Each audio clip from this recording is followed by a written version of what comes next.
Hello everyone, this is Delster and welcome to another episode review of Dark Side of the Ring. And in today's episode, we are looking at the life of Freebirds' Terry Gordy. I don't know much about Terry, but I do know that the Freebirds, or Fabulous Freebirds, were in World Class Championship Wrestling, WCCW, and that Michael Hayes was in it as well. I'm going to learn some new things in this episode too. I do apologize for my lack of knowledge though. Terry was born in Rossville, Georgia, and started wrestling as a teenager. At school, Terry had a lot of F's, as seen in this episode on a report card that his kids kept as they were looking into his memorabilia. He pursued wrestling and was already on TV at the age of 14 doing so, and was a known wrestler at age 16. When Terry was in Mississippi, he met Michael Hayes. Michael was a talker who could talk forever, as said by Jim Cornette, and Michael also did most of the promo work for the team. Terry was nicknamed Terry Bam Bam Gordy, and when it came to his wrestling style, he was verbal but mostly physical. Terry would hit his opponents really hard and sometimes threw them headfirst on the ring mat. Jimmy Garvin said that Terry and Michael were like soulmates because they connected so well when they were in tag team matches. The team eventually called themselves Freebirds after the song Freebird by Lynyrd Skynyrd. The Freebirds would join Mid-South Wrestling and were paired up with Buddy Roberts. The trio imploded at Mid-South Wrestling as each had their own strengths, such as Terry being the physical force and Michael being the promo talking guy. In WCCW, the Freebirds faced the Von Erich brothers, Kevin, David, and Kerry. Terry and Michael would talk smack on the state of Texas, which was the hometown of the Von Erich brothers. The Freebirds would get heat from the audience for being bullies to the Von Erichs. Ray Gordy, Terry's son, said that he did not like seeing his dad get beat up, but was a huge fan of the Von Erichs. Mick calls the Freebirds as the original cool heels. The Freebirds and the Von Erich brothers would face each other in tons of matches in the state of Texas. Behind the ring, the Freebirds were very troublesome as they drank a lot. One incident led Terry to start a fight in a bar as he saw a man flirting with his then wife. The police soon came in and were about to put Terry in the police car until he beat up the car with his head as he was handcuffed. In 1984, the Freebirds got the attention of Vince McMahon, but they met Vince while they were drunk and Terry was also fast asleep. It was the only time the Freebirds were in WWF, now WWE, as they got fired for showing up late for a match. Terry worked in New Japan Pro Wrestling, as Japan only wanted Terry, not the other Freebirds, because of Terry's physicality. During his time in Japan, Terry was having bad knee problems, as he had 2 torn ACLs. Watch out, Kevin Nash. Terry eventually had knee surgery, but was told that he needed to lose weight so that he can control his knees better, and so he contacted Richard Simmons for help. After training with Richard and his hyper-exercise routine, Terry lost a lot of weight and was more physical than ever. On June 1st, 1991, Terry faced Japanese wrestler Misawa, and their match was considered one of the greatest matches in Japan. Ray, Terry's son, considers it his favorite match, especially the little things that make the match even better. Terry was the first man to win the Triple Crown Championship in Japan. Afterwards, he teamed up with Dr. Death, and the two would go on lots of wrestling tours. Jimmy Garvin said in this episode that Terry would go to WCW and New Japan Pro Wrestling at the same time, while trying to be there for his kids. His kids said it was too much for him and that Terry hated being away from his family, as said by his nephew Richard. Richard said that Terry was very homesick, as he missed his family, but in Japan, he took pills to help with the sleeping or just to stay awake. Terry suffers his first overdose while on tour with Dr. Death, aka Steve Williams. Steve tries CPR on Terry as the doctors were approaching to get Terry to the hospital. Terry took a lot of pills before his overdose in order to wrestle and work, but he had consumed so many on that day that he had overdosed.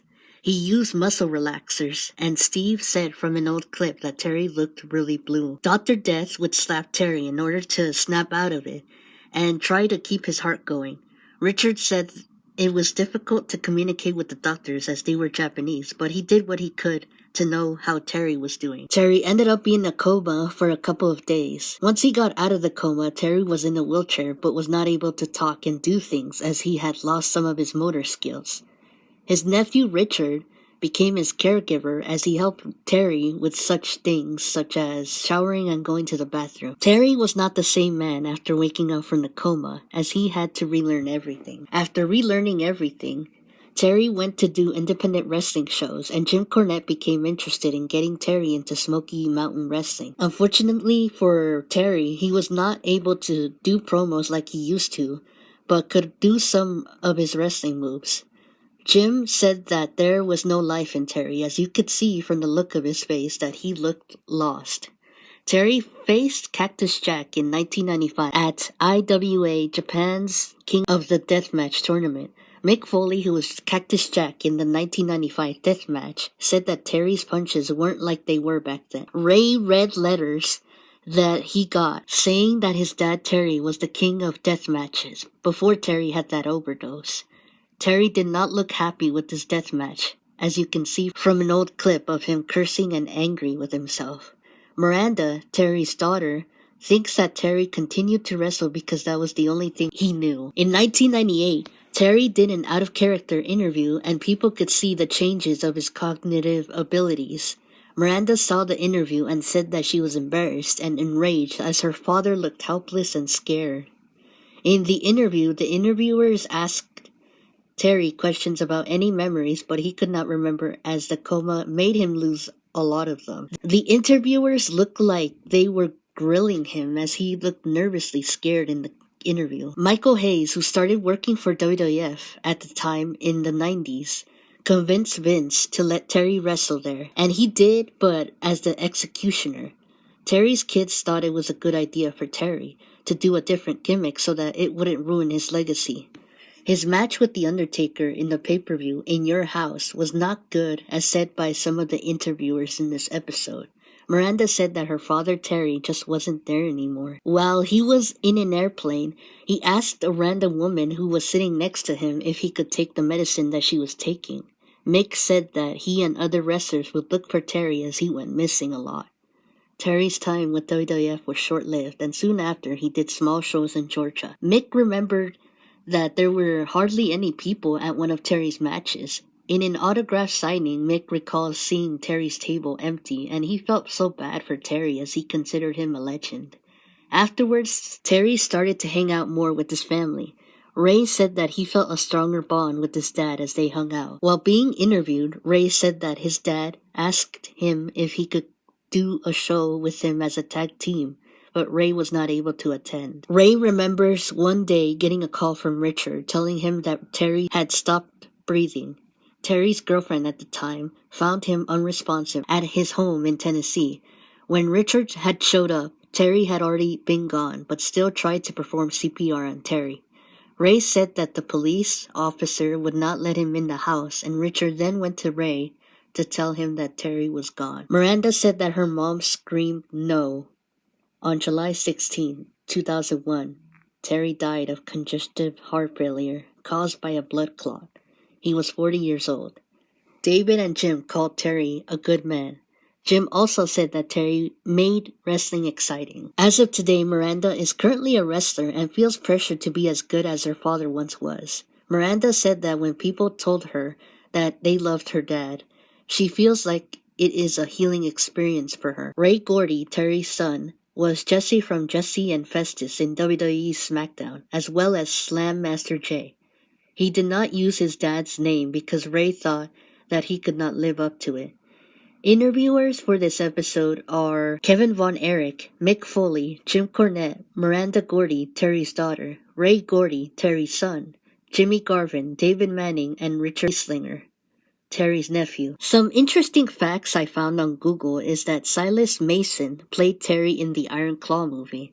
Terry was a high school football player and a baseball player, just like Buff Bagwell, who was from the previous episode of this season. Terry dropped out of high school in his freshman year, though, so it was probably short-lived. He started wrestling at the age of 13 and was trained by Archie Goldie. At first, he was known as Terry Mecca. Terry has 2 daughters and a son. Richard A. Slinger, Terry's nephew, competed in All Japan Pro Wrestling. Terry had a memorial show called the Terry Gordy Memorial Show in honor of his memory. Michael Hayes and Stan Hansen were there to honor Terry.